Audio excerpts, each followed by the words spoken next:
সাঁওতা। ওই সাঁওতা কোথায় বলছে? ওই নানুর থানা, সাঁওতা কুমড়ে বলে পাশাপাশি দুটো গ্রামের নাম, কুমড়ে আর সাঁওতা। তো ঠিক আছে আমি নিয়ে যাব। দিয়ে নিয়ে চুপচাপ করে এসেছে। দিয়ে রাত্রেবেলা উনি কিন্তু প্রকাশ্যে তখন বলতে, তখন আমরাও কিন্তু ছোটো, বলতে লেগেছে যে আমি আজ নিজেকে খুব পুণ্যবতী বলে মনে করছি। কেন? আমার ঘরে স্বয়ং বর্ধমানে মহারানীর আবির্ভাব। দিয়ে বলছে ওইটুকু চেপে দেন, মানে আমি লুকিয়ে এসেছি। বলছে সব আমি বলছি বেশ, তাহলে আমার কি ব্যবস্থা কিছু হবে? বলছে এক্ষুনি চললাম, বিয়েও ভেঙে দিচ্ছি, ওখান থেকে ফরমান চলে আসবে রাজার কাছে, বিয়ে ভেঙে গেল। একবার এই ঘরটা মুছতে মুছতে তার কাপড় ছিঁড়ে গিয়েছে। এটার মজার ঘটনা একটু। দিয়ে মনে মনে ভাবছে আমার কাপড় হলো না, কাপড়টা কিনতে হবে। বলছে হঠাৎ দেখছি ওপর থেকে দুমদাম করে কাপড় পরতে লাগলো আমার গায়ে। হ্যাঁ, 10-15টা কাপড়। বলছে আমি তো ঘর মুছবো কি, ভয়ে ছুটে বেরিয়ে পালিয়েলাম। সেদিনকে আমি বললো কি যে ওই ওখানে আগে দিয়ে আসি, তারপর পৌষ মাসে এখানে দেবো শিবদাসী কালীতলাতে।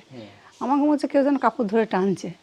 আমার তখন দিয়ে দেখছি, পিছন ফিরে তাকিয়ে দেখছি কেউ নেই। আবার কিছুটা যাওয়ার পরে পিছন ফিরে টানছে।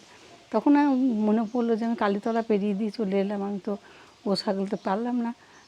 যে কোনো সমস্যায় এসেছেন, ও আপনার ঢোকার সঙ্গে সঙ্গে আপনি কিছু না বলার আগে আপনাকে বলে দিত যে তুমি এই সমস্যায় এসেছো। হ্যাঁ, গভীর রাত্রে, মানে লোকজন জেগে থাকবে না, একটা শব্দ হতো।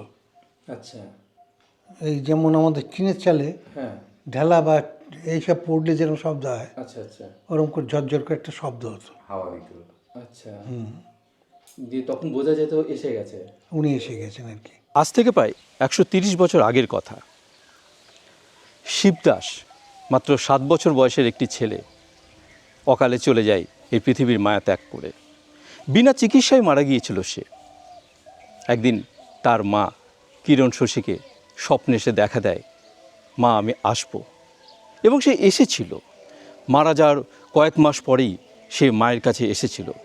সশরীরী নয়, অশরীরে তিনি দেখা দিয়েছিলেন মায়ের কাছে।